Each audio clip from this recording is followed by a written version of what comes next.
Conference में 64 session है और जिन्हें मैं बुलाने जा रहा हूँ, ये उर्दू कॉन्फ्रेंस भी इन्हीं के सामने एक नन्हे मुन्ने बच्चे से एक तनावर दरख्त बन गई। और इनकी मुशावरत, इनकी डांट डपट और इनका लहजा, इससे पहले इनकी बड़ी बहन ये काम किया करती थी, फातिमा सुरैया बजिया, आखिरी दिन तक मेरे बोर्ड में थी। बज़ाहिर तो मैं उनका सदर था, लेकिन वो हमारी सरपरस्त थी। मैं उनको बुला के मेरा ख्याल है बातें करूं। आप सबकी भरपूर तालियों में हमारे ऐद की मुमताज तरीन शायरा जब मोहतरमा ज़हरा निगाह साहिबा को मैं दावत दूंगा।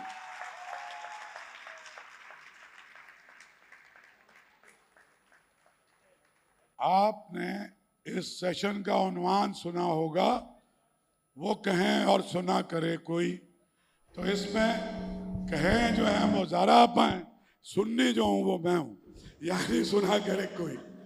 ज़ारा आपा ये कोई ऐसा इंटरव्यू नहीं है जो रियाना फलाशी करती थी या डेविड फ्रॉस्ट करता था।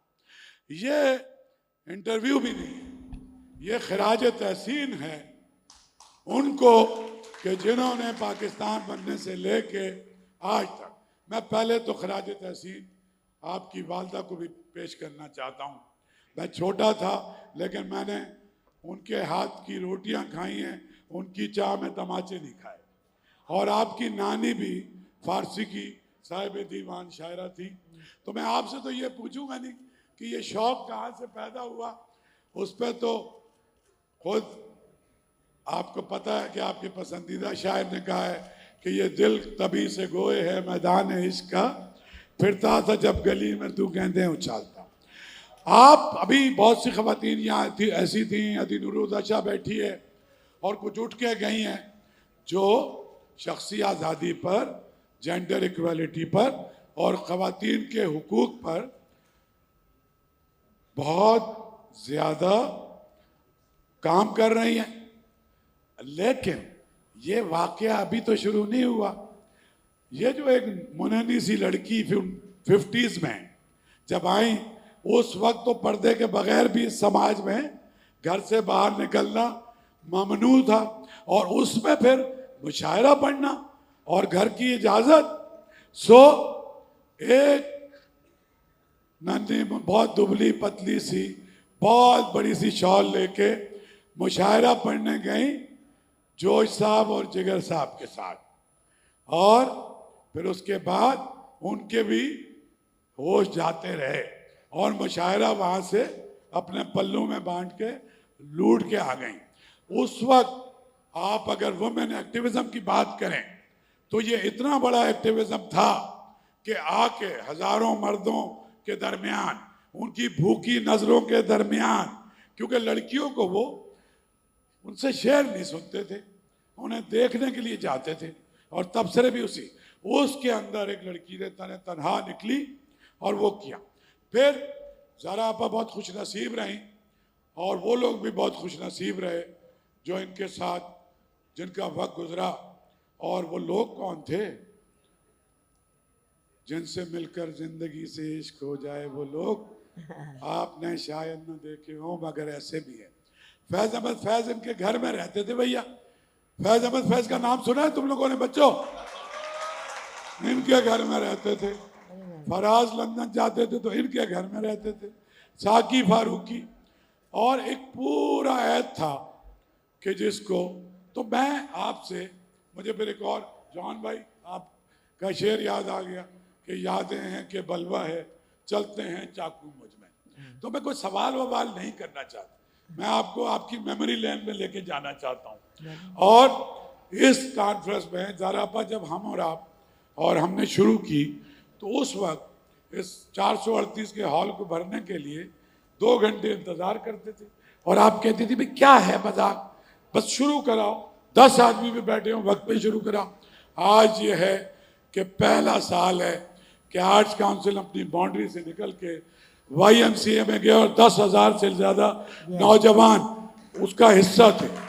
ये ज़रा आप ये जो नौजवान हैं सारे, ये आते ही नहीं थे यहाँ।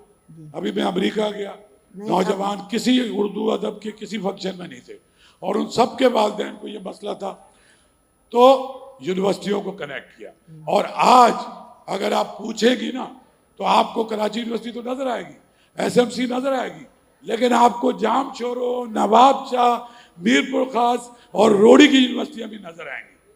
तो मैं चाहता ये हूं कि जो आपका विजडम है उस पर बात करें, और बस आप बात करें, फिर आपकी शोरा फाक शायरी है, आपकी किताब भी आने वाली है, फिर उसके बाद आप इनसे बात भी करें कि इसकी ज़रूरत क्या है इस सब की। तो मैं या तुम लोग अपने लिए तो एक बहुत ज़ोर से तालियां बजाओ सारे के सारे ज़रा पर। अब आप बोलेंगी, मैं इंटरप्ट नहीं करूँगा, जहाँ आप बोलना बंद करेंगी, बस मैं मुझे चाहिए कि आपसे कुछ तो आपकी सिग्नेचर नज़में हैं वो भी चाहिए, और कुछ आपकी नई किताब है उसमें से कुछ चीज़ें आपकी पसंदीदा हैं वो भी चाहिए, और कुछ थोड़ा सा आपसे अच्छा इंतखाब किसी के पास भी नहीं है। कोई एक शेर सौदा का, कोई 2 शेर मीर के, कोई आतिश का, कोई मुसफ़ी का, आपसे बेहतर। बस मैं खामोश हुआ। कितनी तालियां बजानी चाहिए अपने ऐज की सबसे बड़ी शायरा के लिए।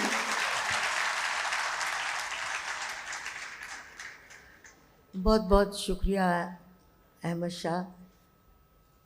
देखिए, जहाँ तक शायरी की शुरू करने के सवाल है,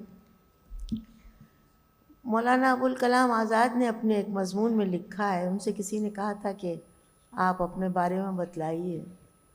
अच्छा शेर है, किसी का नाम नहीं लिखा मौलाना ने कि शेर किसका है। वो शेर ये था कि आज अपनी है सरगुज़िश लोगों, कल इससे कहानियाँ बनेंगी। तो जब हम अपनी सरगुज़िश से अपने हालात सुनाते हैं तो फिर सुनने वाले उसको अगर किसी के जहन में याद रह जाते हैं तो उससे फिर कहानियाँ बनती हैं, और वो कहानियाँ फिर नस्ल दर नस्ल चलती हैं और लोग उनको पढ़ते हैं। मैंने ख़ुद एक ऐसे घराने में आँख खोली जिसमें सब लोगों को एक अदबी ज़ौक़ था, मेरे वालिद को भी और वालदा को बहुत ज़्यादा, क्योंकि मेरे नाना की वो एक ही बेटी थी और उन्होंने भी अपनी सारी मोहब्बत और जो कुछ उन्हें आता था उन्होंने अपनी बेटी पे क़ुर्बान कर दिया था। तो सबसे ज़्यादा जो मेरी हिम्मत बढ़ाई शायरी के सिलसिले में वो मेरी माँ ने बढ़ाई। जब मैं 6-7 साल की उम्र में भी कुछ तुकबंदी करके उनको सुनाती थी तो वो उसको बड़े शौक़ से सुनती थीं, मुझे राय मशवरा देती थीं। देखिए, एक हिंदुस्तान से काफ़ी साल हो गए, किताब शाये हुई थी, लड़की का नाम शायद अरवशी था या कोई और नाम था, अब मुझे नाम याद नहीं रहते। उसने बड़ा अच्छा सर्वे किया था कि तक़सीम के बाद जो ख़ानदान जिन्होंने यानी मतलब अपने आप को दूसरे मुल्क में लेके आए, अपनी एक जगह छोड़ी, तो उसमें वो ख़ानदान ज़्यादा तरक्की करते रहे जिनकी माएँ ज़िंदा रहें और बाप मर गए, और जिनकी माएँ मर गईं और बाप ज़िंदा रहे वो ख़ानदान उतनी तरक्की नहीं कर पाए। तो ये सिर्फ़ माँ का वजूद होता है कि जो जिस हाल में भी हो वो अपने बच्चों को कुछ न कुछ किसी न किसी तरह से देती ही रहती है। तो मैं समझती हूँ कि मैंने, हालांकि मेरे बाप को भी बहुत शौक़ था, मगर और मेरे बाप का ताल्लुक़ एक ऐसी जगह से था जहाँ शेर व शायरी का बड़ा रिवाज था। वो बदायूं में उनके बाप, मेरे बाप थे बदायूं के। तो लेकिन मैं आज भी इस पे मेरा यकीन है कि मुझे जो कुछ मिला, चाहे वो मेरी आवाज़ हो जो कि एक ज़माने में बहुत अच्छी थी, और चाहे मेरी शायरी हो, वो मुझे अपनी माँ से ही मिली। हमारे घर में ये होता था, रात में सब मिल के बैठे हैं, बहुत सारे बहन भाई हैं, तो बैतबाजी शुरू हो गई, कभी बहस शुरू हो गई। बैतबाजी से सबसे बड़ा फ़ायदा जो बच्चों को होता है वो उनको शेर पढ़ना आ जाता है, क्योंकि अगर कोई गलत शेर पढ़ता था तो घर का एक बुज़ुर्ग उसको अलक़त कर देता था कि नहीं, तुमने गलत पढ़ा तो हम ये शेर नहीं लेंगे। देख लें आप समझती हैं, आप तो नहीं समझती। यहाँ ज़्यादातर हमारे बुजुर्ग शिकवा करते हुए नज़र आते हैं जी हाँ। कि हमारे बच्चे इससे दूर हो गए, उससे दूर हो गए। ज़रा आप खूब समझिए, क्योंकि आपने दुनिया देखी है। आपको ज़बान और सकाफत तो अपनी रखनी पड़ेगी, लेकिन उसकी पैकेजिंग इन बच्चों की कम्युनिकेशन के हिसाब से करनी पड़ेगी। जी हाँ। बस वही काम हमने किया है। जी हाँ। तो बैठ जाइए। वो ज़रा आप ये कह रही हैं कि आप सब बैठ जाए। देखिए, हमारे यहाँ असल में पाकिस्तान जिस जिन मरहलों से गुज़रा और गुज़र रहा है, उसमें बड़ों का कसूर ज़्यादा है। आप तो बच्चों को जो पढ़ाएंगे वो पढ़ेंगे, जिस तरह की बात उन्हें सिखाएंगे वो सीखेंगे। तो ये छोटी छोटी बातें होती थी। यहाँ बहुत सारे लोग बैठे हैं। मैं गाज़ी को देखती हूँ तो मुझे कर्रार साहब याद आते हैं।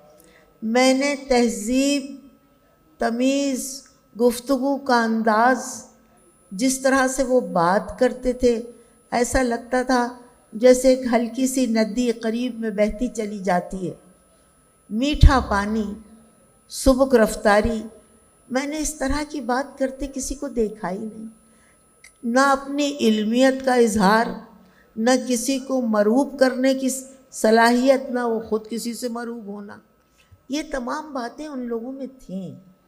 सही आलिम, मौलाना रूम ने कहा है कि असली आलिम को सिर्फ आलिम होना उसके लिए ज़रूरी नहीं है, बल्कि फराख दिली इल्म से कहीं ज़्यादा ज़रूरी है। तो ये हमारे जो लोग अब नहीं हैं, जो हमें बहुत कुछ दे के चले गए, अस्करी साहब थे, कर्रार साहब थे, अरे ये तो अजीब व गरीब लोग थे। ये मेरी खुशकिस्मती कि मुझे इनसे मिलना नसीब हुआ। ये मेरे सामने इफ्तिखार बैठे हैं। इनकी आज जो शायरी की धूम है, या इनको लोग इतना पसंद करते हैं, मैं सच कहती हूँ ये उन्हीं बुज़ुर्गों की सोहबत का असर है जिनके पास ये बैठे, जिनकी इन्होंने इज़्ज़त की। मुझे जो कुछ आया उन्हीं लोगों से आया। जब मैंने जिगर साहब, जब मैं लाहौर में पहली दफ़ा मशायरे में गई, उसमें जिगर साहब भी थे, कोई जस्टिस थे जो सदारत कर रहे थे। जब मैंने पढ़ना शुरू किया, 1 गज़ल, 2 गज़ल, 3 गज़ल, जैसा उस ज़माने का मशायरे में पढ़ने का रिवाज था, तो वो जज साहब उठे और उनको कोई बहुत बड़ा फूलों का हार पहनाया गया था। वो अपनी कुर्सी से उठे और वो फूलों का हार उन्होंने मुझे पहना दिया। और वहाँ ये वसीउल क़ल्बी की मैं बात कह रही हूँ। देखिए, वो तो फूल पहने कुर्सी सदारत पे बैठे थे और जज थे। मुमकिन है उस ज़माने में कि चीफ़ जस्टिस हों पंजाब के, मुझे अब याद नहीं, लेकिन वो उठे और उन्होंने अपना हार जो था ना मेरे गले में डाल दिया। तो मतलब, और जितने हमारे तरक्की, वहाँ पे पुराने लोग भी थे, नए भी थे, तरक्की पसंद शोरा भी थे और पुराने गज़ल गो भी थे। आपका बड़ा ताल्लुक़ था कैफी आज़मी साहब से, अली सरदार जाफरी से, फैज़ साहब से। जी हाँ, तरक्की पसंदी। हाँ, मुझे बहुत आपको ज़्यादा। तरक्की तो पसंद थी, लेकिन तरक्की पसंद कोई बहुत ज़्यादा पसंद नहीं थे। नहीं ये बात नहीं थी। मेरे साथ तो देखिए सबका सलूक बहुत ही अच्छा रहा। पता नहीं हमने क्या क्या सुना था। हमारी वालदा से उनकी एक खाला ने आके कहा कि सुना है तुम्हारी बेटी मशायरों में जाती है। उन्होंने कहा हाँ, जा तो रही है। अरे ये शायर बड़ी बुरी कौम है, इसके शादी ब्याह भी नहीं होगा, बदनाम हो जाएगी। ये लोग बहुत शराब पीते हैं और शराब पी के ये नालियों में गिर जाते हैं। मालूम नहीं कौन सी नालियाँ होती थी, कहाँ होती थी। मैंने तो ना किसी को मदहोश होते देखा, ना मैंने किसी शायर को नाली में गिरते देखा। मैंने तो बल्कि स्टेज पे भी गिरते नहीं देखा किसी को। तो मैं तो बहुत आराम से गई। हाँ, इतना ये हुआ कि मुझ पे पाबंदी, ये सब जिगर साहब की तालीमात थी, क्योंकि वो मेरे नाना के दोस्त थे। तो उन्होंने मुझसे कहा कि देखो बिटिया, हम तुमको 2-1 बातें समझाते हैं, तुम ज़रूर मशायरे में जाओ। जब तुम्हें अल्लाह ने ये सिफत दी है कि तुम शेर कह सकती हो, तो ये ज़रूर तुम जाना चाहो जाओ, मगर ज़रा अपने लिबास और अपने ढप पे एहतियात रखो। और एक बात बहुत ज़रूरी है कि अगर कोई दाद दे तो तुम्हें झुक झुक के सलाम करने की कोई ज़रूरत नहीं है। तो मैंने कहा कि जिगर साहब ये तो फिर लोग बुरा मानेंगे कि हम तारीफ़ कर रहे हैं और ये तो लड़की हमें सलाम भी नहीं कर रही है। उन्होंने कहा औरत का दर्जा बहुत बड़ा है, उसके शेर सुने, उनसे खुश हों, महजूज़ हों, मगर आपका दर्जा ये नहीं है कि आप झुक के सलाम करें। तो मैंने कहा कि फिर इजहार तशक्कुर किस तरह से हो? तो उन्होंने कहा इजहार तशक्कुर का एक तरीक़ा ये भी है कि आप गज़ल पढ़ें, हल्का सा सर की खफीफ जुम्बिश से आप इजहार तशक्कुर जिस सर की खफीफ जुम्बिश जुम्बिश से वालिदैन बगैर मर्जी की शादियां भी पीछे से सर दबा के करवा देते। वो करते, तो ये आप करते हैं। तो मैंने उनकी कुछ नसीहतों पे अमल किया और फिर घर वालों ने मशायरे की एक वर्दी सिलवा दी मेरे लिए, सफ़ेद कमीज़, सफ़ेद शलवार और सफ़ेद बड़ा दुपट्टा, और इसके अलावा मुझे कोई पहनने की इजाज़त नहीं थी। हालांकि दिल तो मेरा चाहता था कि मेरा अच्छा सा दुपट्टा हो, अच्छी सी कमीज़ हो, मगर मैं सफ़ेद कपड़े पहन के मशायरों में जाती थी। बाद में मेरे मियाँ इसका मुझे ताना भी देते थे कि भाई तुमने तो मशायरे की वर्दी बिल्कुल छोड़ दी। मतलब ये कि बड़े बड़े अजीब वाक़यात। आगे चले ना, वहाँ से आपकी शादी हो गई। हाँ, वो तो होना थी, हालांकि लोगों को उम्मीद और नहीं शादी थी। भी आपकी माजिद भाई से हो गई। जी हाँ, और माजिद भाई एक बहुत आला सरकारी अफसर भी थे। जी हाँ, जी हाँ। और उम्र का फर्क भी काफी ज्यादा था। देखिए, तो हमारी बेगम हमसे 14 साल छोटी हैं, तो जब भी उन्हें लगता है कि यार हमारा बड़ा फर्क है, तो मैं उन्हें बताता हूँ कि ज़ारा आपा के जो शौहर थे वो उनसे 20 साल बड़े थे, तो थोड़ी सी तसल्ली कर देती है ना चाहते हुए। ये बात नहीं है। एक तो ये इसमें थोड़ा सा वो है, एग्जेजरेशन है। 20 साल बड़े नहीं थे, चलिए 15 साल भी काफ़ी होते हैं, 16 साल भी काफ़ी होते हैं। लेकिन खैर, उस शादी के बाद सबसे अच्छी बात ये हुई कि उन्होंने मुझे शायरी वायरी से बिल्कुल नहीं रोका, न कभी ये तफ्तीश की कि ये तुमने लिखा है कि इसमें लफ्ज़ तुम किसके लिए आया है, वो किसके लिए आया है, इस किस्म की तफ्तीश उन्होंने कभी नहीं की। इससे भी मुझे बड़ी आसानी रही। लेकिन लेकिन लेकिन आपका एक शेर है, यानी कि एक से दिल से मोहब्बत की, जी, वो वाला शेर तो सुनाया, जिससे मोहब्बत थी। नहीं, आप वो शेर सुनाएं जरा, ताकि इनको पता चले कि आप मोहब्बत कर सकती थी। नहीं, मसलन देखिए बहुत। अच्छा, वो शेर सुनाइए। आप कौन सा शेर सुनना चाहते हैं? वही गजल? दोनों फर्ज निभाकर, वो वाला शेर। क्या? दोनों फर्ज निभाकर, वो वाला शेर। हाँ, एक से दिल से मोहब्बत की और एक के घर की खिदमत की। एक से दिल से मोहब्बत की, एक के घर की खिदमत की, दोनों फर्ज निभाकर उसने सारी उम्र इबादत की। अब जरा इसमें तो सामने का सवाल बनता है, लेकिन मैं पूछूंगा नहीं।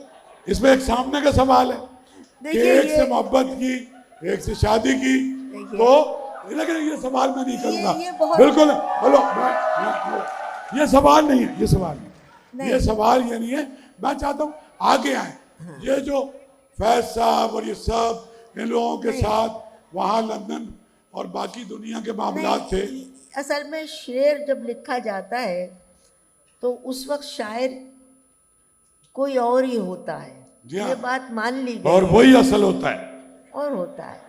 अब यही है कि ये पूरी गज़ल अगर आप देखें तो इसमें आपको कई कैफियतें नज़र आएंगी।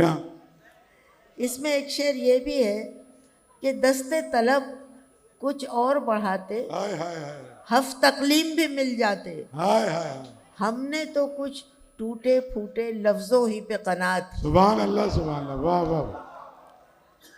और जामे उल्फत बुनते आए रिश्तों के धागों से हम, वाह। जामे उल्फत बुनते आए रिश्तों के धागों से हम, उम्र की कैंची काट गई सब, काहे को इतनी मेहनत की। वाह वाह वाह वाह। तो मैं ये जब आपने ये गज़ल याद दिलाई, इसलिए हर गज़ल के हर शेर का मूड अलहदा ही होता है और वो मैंने- माहौल मैं जिस जरा वक्त मैं तो वैसे ही बच्चों को, बच्चे जो है ना जी। वो उस कैफियत में हैं, उसी कैफियत में जो आदमी नौजवानी में होता है। जी हाँ, तो जी। मैं कहता हूँ कि बहुत फितरी बात है, लेकिन हाँ। उसकी एक तहजीब होती है, हाँ उसका जी। एक जाहिर है कि देखिए, मेरा जो वक्त था ना जिसमें मेरी उम्र 15, 16, 17, 18, 19 साल की थी, वो वक्त पाकिस्तान के लिए बड़ा कड़ा और अहम वक्त था। नया नया पाकिस्तान, लोग तरह तरह की मुश्किलों से दो चार। तो जाहिर है कि मेरे ऊपर भी अपने ख़ानदान की जो तब्दीलियाँ हुई थी, कहाँ से चले थे, कहाँ आ गए थे, और फिर 2-3 साल में जानी नुकसान बहुत हुए थे, इन सब का असर था। तो इनका बहुत बहुत था। अननोन सा खानदान है। हाँ, हाँ। अनवर मकसूद इनके भाई हैं, हाँ, ये लोग सब शोगरा छोटे बाजी छोटे। इनकी बहन है, फातिमा सुरिया बजिया इनकी बहन है, बीबीसी वाली सारा बाजी इनकी बहन थी। तो बहुत ही यानी अननोन से लोग हैदराबाद दक्कन में, तो वो इनके नाना वो ज़माना बड़ा अजीब था। देखिए, एक वाक़या मैं आपको बताती हूँ, कितनी तब्दीली आई है। हमको एक ऐसे घर में रहना पड़ा जिस घर में दरवाजे और खिड़कियाँ नहीं थे। अब बड़ी मुश्किल थी, तो मेरी वालदा ने चादरें वादरें लेके कुछ करके कुछ खिड़कियों को वो कवर कर लिया था। तो हमारी एक रिश्तेदार ने पूछा कि भाई, तुम लड़कियों के साथ ऐसे घर में रह रही हो जिसमें ना खिड़कियां हैं ना दरवाजे, तुम्हें डर नहीं लगता? तो उन्होंने कहा, बीबी ये पाकिस्तान है, यहाँ किसकी हिम्मत है कि किसी की तरफ आँख उठा के देख सके। तो पाकिस्तान का वो वक्त भी हमको याद है। हम समझते थे, हम बसों में अपने बैठ जाते थे, स्कूल चले जाते थे, बसों से वापस आते थे, ना कोई बदतमीज़ी करता था, ना कोई फ़करा कसता था। हमने तो कभी कुछ ये देखा ही नहीं था।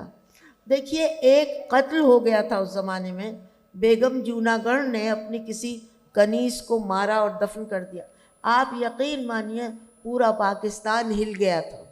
हर अखबार में इसकी सुर्खी थी, हर अखबार में डिटेल आती थी। और अब हाल ये है कि रोज़ाना कत्ल होते हैं और हम उसको टेलीविज़न पे भी देखते हैं, बातों में भी हम कर लेते हैं। ज़ारा पर इस पे ना मैं आपसे सुनूंगा, वो सवाद की बच्ची जो पैदा होने से पहले मार दी गई, वो नज्म सुनाएं आप। उसका भी वो आप लोगों ने सुनी होगी। नहीं सुनाएं। उसके तर्जुमे भी बहुत हुए। मैंने ये रिपोर्ट देखी एक कि लोग अब बच्चियों को पैदा होने से पहले ख़त्म कर रहे हैं। गाँवों में ये बहुत हो रहा है, क्योंकि अब 300-400 रुपए लगते हैं, तो वो बता देते हैं कि लड़की होने वाली है या लड़का। तो वो 300 रुपये खर्च करके अगर लड़की होने वाली है तो उसे ख़त्म करवा देते ज़रा आप नज्म सुनाएं, हैं। नज्म सुनाएं।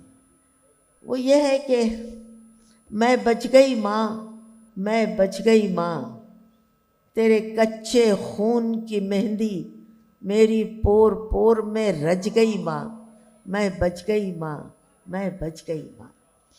गर मेरे नक्श उभर आते वो तब भी लहू से भर जाते, मेरा कद जो थोड़ा सा बढ़ता मेरे बाप का कद छोटा पड़ता, मेरी चुन्नी सर से ढलक जाती मेरे भाई की पगड़ी गिर जाती। तेरी लोरी सुनने से पहले खुद अपनी नींद में सो गई माँ, अनजान नगर से आई थी अनजान नगर में खो गई माँ, मैं बच गई माँ, मैं बच गई। मेरी आँखें रोशन हो जाती, मेरी आँखें रोशन हो जाती, तेज़ाब का सुरमा लग जाता। हाय हाय। मेरी आँखें रोशन हो जाती, तेज़ाब का सुरमा लग जाता, सट्टे वट्टे में बढ़ जाती, हर ख्वाब अधूरा रह जाता। हाय। मेरी रोरी सुनने से पहले खुद अपनी नींद में सो गई माँ, अनजान नगर से आई थी अनजान नगर में खो गई माँ, मैं बच गई माँ, मैं बच गई। तो पाकिस्तान की अखलाकियात, पाकिस्तान की तहज़ीब मैंने जो देख ली, वो हमेशा मैं अपने बच्चों को और अब उनके बच्चों को सुनाती रहती हूँ। और इसी उम्मीद पे ज़िंदा हूँ कि जब मैं पढ़े लिखे जवान लड़कों को देखती हूँ कि जो अपनी तहजीब पे भी हो को रहा भी भी जानना audience दिखाओ चाहते screen हैं पे। और पाकिस्तान से अपने मुल्क से मोहब्बत करते हैं, बाहर जाने से कतराते हैं, ऐसे लोग बड़े काबिल कदर हैं जिन्होंने अपनी तालीम को, अपने इल्म को अपने वतन के लिए महदूद करके रखा है। और ज़ारापा, यहाँ तो खैर कोई 20 मुल्कों से आए हुए लोग हैं, आपकी बच्ची सीढ़ी पे आसमा शिराजी बैठी हुई है, जी हाँ। कोई तकब्बुर नहीं है। और ये सारे बच्चे, अब देखें, अब कोई दीवारें ही तोड़े तो कोई जगह बनेगी। तो आप ये शिकवा तो कम करें कि बच्चे आपको, आप अपने बुजुर्गों को, अपने अदीबों की इज्जत नहीं करते। तो आप इनको एक दो जुमले तौसीफी कहें ना, ये जो वापस जोड़ रहे हैं अपने समाज से। नहीं, देखिए, मैंने अभी यही कहा कि मैं अक्सर और बेशतर, जब तक आसिफ फ़ारूक़ी मरहूम ज़िंदा थे, वो ये करते थे कि महीने 2 महीने में वो अपने यूनिवर्सिटी के बच्चों को ले आते थे मेरे पास, और वहीं हम ज़मीन पे बैठ जाते थे और वो मुझसे तरह तरह के सवाल करते थे और बड़े अच्छे सवाल करते थे। वो जानना चाहते थे, वो और मज़ीद जानना चाहते थे जो उन्हें स्कूलों और कॉलेजों में नहीं मिल रहा था। वो अपनी पुरानी तहजीब के बारे में, ये अजमल सिराज का सड़कों के बेटा है, बारे बहुत में खूबसूरत वो शायर है। जानना चाहते थे। ये मोमिन। आसिफ के बाद ये सिलसिला मुनक़ता हुआ।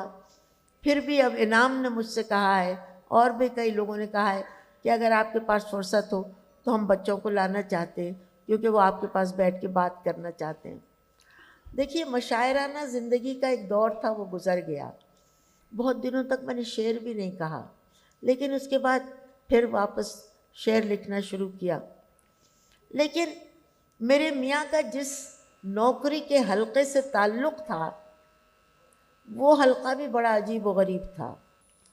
तो उसमें मशायरे वग़ैरह की उस ज़माने में ये मुनासिब नहीं था कि कोई सरकारी मुलाजिम की बीवी जाके मशायरा पढ़े, और बड़े सरकारी मुलाजिम की। हाँ, मतलब ठीक से ना पढ़े। तो लेकिन उन्होंने न कभी इस चीज़ को माइंड किया, न मेरे बुज़ुर्गों ने किया। मैं तो आराम से जो मशायरा अच्छा लगता था वहाँ चली जाती थी। एक मशायरे का किस्सा मैं आपको सुनाती हूँ। पिंडी में एक मशायरा था, अच्छा मशायरा, और सर्दी थी, बहुत थी। हुआ ये कि अल्लाह गरीक़ रहमत करे, क़य्यूम नज़र साहब, वो जो मशायरे के सेक्रेटरी थे, उन्होंने मेरी कुछ ज़्यादा तारीफ़ कर दी। क़य्यूम नज़र साहब खड़े हो गए, उन्होंने कहा कि इस मशायरे में हम सब शायरों की बेइज्जती की गई है, तो हम वॉकआउट करते। और सारे शायर उठ के चले गए। अब स्टेज सेक्रेटरी, मैं, दोनों स्टेज पे रह गए। मेरी तो टांगें कांपने लगी। मैंने कहा, भाई ये क्या हो गया, ये तो पूरा मशायरा ही ख़त्म हो गया। लेकिन मैंने देखा कि स्टेज के कोने में एक आदमी सर झुकाए बैठा ऐसे है, जैसे ये सुहेल बड़ा एक सर झुकाए बैठा है। उसने मुझसे कहा कि बीबी परेशान न हो, हम संभाल लेंगे। मैंने कहा, आप कौन हैं? मैंने कहा, मेरा नाम हबीब जालिब है। हाय हाय। अच्छा, अब मैं नहीं गया, मैं बैठा हुआ हूँ। अब मैंने पढ़ना शुरू किया, हबीब जालिब ने पढ़ना शुरू किया, और मशायरा खूब अच्छा चलता गया। इधर बाहर बैठे शोरा में ये बेचैनी हुई। हालांकि सूफ़ी साहब थे, सूफ़ी साहब ने क़य्यूम नज़र साहब से कहा भी, ओ बैजा बैजा बैजा, क्या छोड़ो, मगर वो नहीं, उन्होंने सुना। लेकिन फिर शायर ख़ुद वापस आए और मशायरा मुझ पर और हबीब जालिब पर बहुत अच्छी तरह ख़त्म भी हो गया।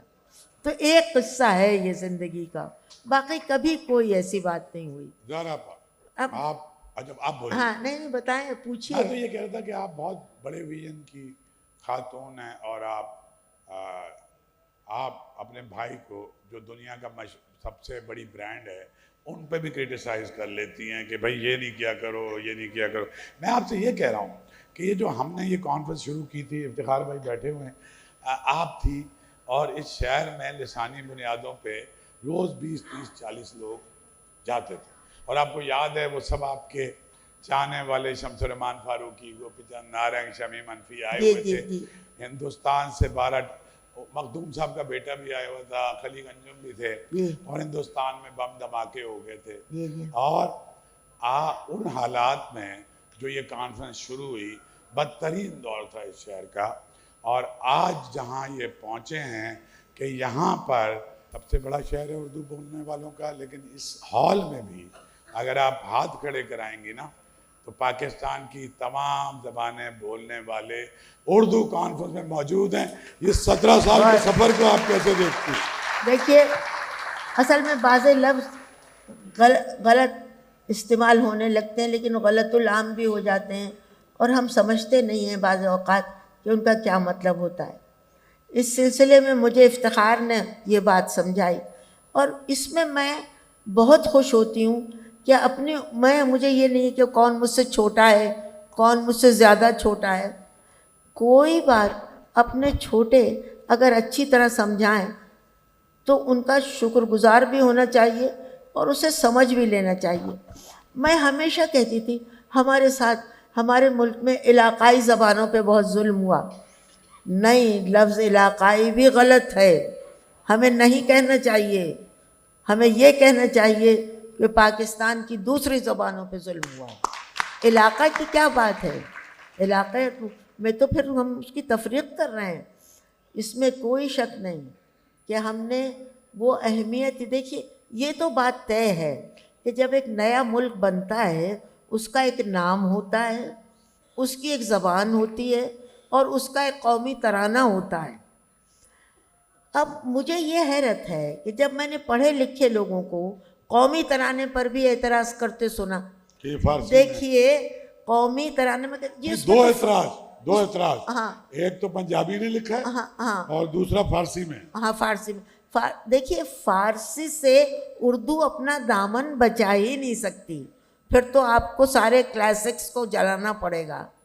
फारसी अगर तराना, मुझे याद है कि जब ये तराना लिखा जा रहा था जिसकी सुनगुन थी, अब ये इस उम्र में ये कहना गलत है कि मैं उस वक्त स्कूल में थी या ये थी, ये बात गलत है, ये नहीं कहना चाहिए।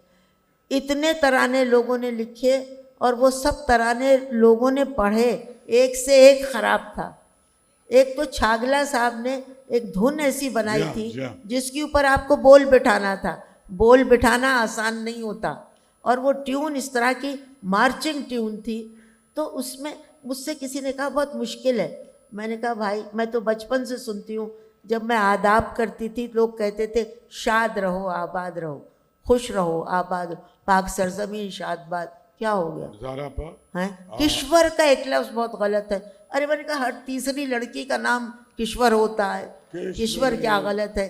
किश्वर का मतलब है किश्वर नाहिद के बाद किसी को जरूरत नहीं, हमारी किश्वर नाहिद का भी नाम किश्वर है। तो भाई ये क्या है, उसमें कौन सा ऐसा है? और बच्चे को तो आप अगर जर्मन ज़बान सिखाना चाहें तो वो भी सीख लेगा। आप हर ज़बान सीखने को तैयार है। गवर्नमेंट स्कूलों में मैं गई हूँ, वहाँ के बच्चे क्या अच्छी तरह कौमी तराना पढ़ते हैं। हाँ, बीकन हाउस या सिटी स्कूल या ग्रामर स्कूल के बच्चों को अगर उर्दू मुश्किल लगती है तो लगने दीजिए, ये तो टीचरों का फ़र्ज़ है समझा सके। लेकिन ज़ारा आपा, वो बच्चे भी इसमें रोज़ आ रहे हैं, अंग्रेजी डिपार्टमेंट्स के बच्चे आ रहे हैं। मगर माफ़ कीजिएगा, मेरा भी ताल्लुक़ रहता है अंग्रेज़ी दां बच्चों से, मगर मुझे इसका अफसोस होता है। मैं गाज़ी से यही बात कह रही थी कि अब कहाँ हैं वो लोग जो उर्दू और अंग्रेज़ी पे मुकम्मल तौर पे उसके मुहाकात पे, उसकी इस्तिलाहात पे उबूर रखते थे। क्या अस्करी साहब कोई जाहिल आदमी थे? क्यों लिखे उन्होंने उर्दू में मज़मून? क्या कर्रार साहब कम आदमी थे? अभी ज़रा अभी हम कोयटा गए, जहाँ सबसे ज़्यादा गुस्सा है, लोग नाराज़ हैं, और आपको पता है खून खराबा होता है। और गाजी साहब भी थे ज़ाहिर है, और सादका आपा जिनकी बार बार करार साहब की बात कर रही हैं, इनकी करार साहब की बेटी, सारे बलोच सरदार, वज़ीर आला समेत सब, मैंने वहाँ अनाउंस किया कि करार साहब की बेटी यहाँ बैठी है। हाँ। सब खड़े हुए, उन्होंने कहा बलूचिस्तान के मोहसिन है करार हुसैन, उर्दू स्पीकिंग, जिसने पहली बलूचिस्तान यूनिवर्सिटी बनाई। तो ज़ारा आपा, अभी हम फिर दूसरे सेशन में बात करेंगे, 64 सेशन है, और आपने खिड़की तोड़ ये 40 मिनट किए, आप देख लें। आप हमारी ओपनिंग बैट्समैन है, आपको जहां भी खिला दें। गैरी सोबर जो हनीफ अहमद की तरह नॉट आउट आती हैं। आपका बहुत शुक्रिया। मैं चाहता हूं कि कुछ अशार आप सुनाएं, फिर मैं फूल आपकी खिदमत में पेश करूं और कोई दूसरा सेशन हम शुरू करें। 4 जगह पे सेशन हो रहे हैं आजकल। सबसे देखिए अहम मौजू ग़ज़ा है और हर लिखने वाले का फ़र्ज़ है कि इसके ऊपर लिखे। तो मैं आपको जो ग़ज़ा के ऊपर मैंने लिखा है वो मैं सुना देती हूँ। ज़रा आप अपनी किताब का नाम भी इन बच्चों को बताएं कि जो आपकी किताब छप रही है और आपके पब्लिशर की गलती की वजह से उसने इनका फ़ोन उठाना छोड़ दिया। इन सब बच्चों के हाथ में किताब के नाम पे हो सकता है लोगों को शायद वो हो। आवाज़ नहीं आ रही, ज़रा इसको करीब कर ले अपने करीब। मैंने किताब का नाम परस्तीदम रखा है। ये है ये जिस मिसरे से निकाला है सुना। ये परस्तीदम, तराशीदम, परस्तीदम शिकस्तम। मैंने तराशीदम नाम रखा है। एक तो गालिब का मिसरा है, वामान किए शौक तराशे पनाहे, और एक अपना शेर लिखा है कि लफ्ज़ों की तराश से बने हैं इस आलम रंगोबू में चेहरे। वाह वाह वाह। बस तो आप पहले मैं आपको एक गज़ल सुना। जी जी वही। कहीं कहीं कोई रास्ता निकलता रहता है। अच्छा ये तुम लोगों के लिए जब तुम्हें आवाज आ लगे रही कि है? सफोकेशन है। कहीं कहीं कोई रास्ता निकलता रहता है, इसीलिए तो मुसाफिर भटकता रहता है। वाह वाह। हवाएं 4 तरफ और चराग हाथों में। वाह वाह वाह। हवाएं 4 तरफ और चराग हाथों में, वो चलती रहती हैं और ये भी जलता रहता है। सुभान अल्लाह सुभान अल्लाह। वो चलती रहती हैं और ये भी जलता रहता है।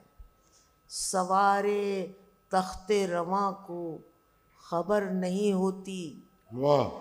सवारे तख्ते रवां को खबर नहीं होती कि तख्त ही से तो तख्ता निकलता रहता है। हाय हाय हाय। वाह वाह वाह वाह वाह। सवारे तख्ते रवां को खबर नहीं होती कि तख्त ही से तो तख्ता निकलता रहता है। हजार कोहे गरां रास्तों में हाइल हूँ। हजार कोहे गरां रास्तों में हाइल हूँ, निकलना चाहे तो चश्मा निकलता रहता है। वाह वाह। कहीं कहीं कोई रास्ता निकलता रहता है, इसीलिए तो मुसाफिर भटकता रहता है। ये कुछ चीज़ें नई हैं। ये बजानी नहीं आती क्या? जीते रहिए, जीते रहिए। मकामे रिज़्क़ से आगे कभी बढ़े ही नहीं। मकामे रिज़्क़ से आगे कभी बढ़े ही नहीं। कफस का दर भी खुला था मगर उड़े ही नहीं। वाह। हमारी दीद रही साहिलों तलक महदूद। वाह। हमारी दीद रही साहिलों तलक महदूद, के एतमाद के दरिया कभी चढ़े ही नहीं। वाह। इस पे भी सवाल था लेकिन नहीं पूछूंगा। है सवाल? इसमें सवाल निकलता है लेकिन मैं पूछूंगा नहीं। जरूर जरूर पूछिए। नहीं नहीं बिल्कुल नहीं। जरा घर आके जी पूछूंगा, घर आके पूछूंगा। अब ये ग़ज़ा है, एक नज़्म। जी। ठहरी हुई बिल्लूरी आँखें। हाय। बहुत खूबसूरत बच्चे हैं जिनकी लाशें हम देखते हैं। ठहरी हुई बिल्लूरी आँखें, खून आलूद सुनहरे बाल, मुर्दा माओं के सीनों से लिपटे हुए महताब मिसाल। सुभान। खाक का ढेर मकाओ मकी, कौन कहाँ मालूम नहीं। वाह गज़ा।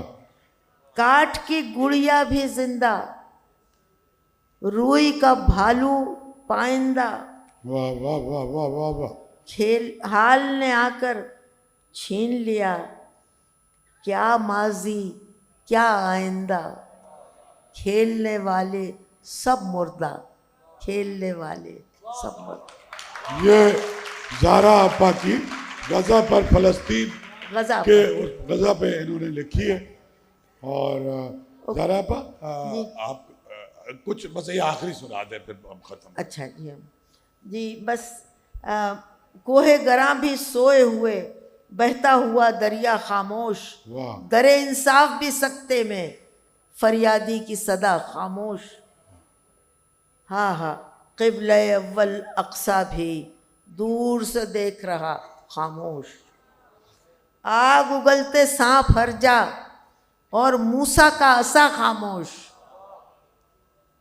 लबे साख भी मोहर बलब, दीन भी चुप, दुनिया खामोश। घर वाले टुकड़े टुकड़े, बचा हुआ बच्चा खामोश। वाह। तेल के चश्मे रवां दवां, जिन पर बैठे शाह ज़मां, सारे मंजर रक्स कुना, पांचों वक्त सदाए अज़ां, पांचों वक्त सदाए अज़ां।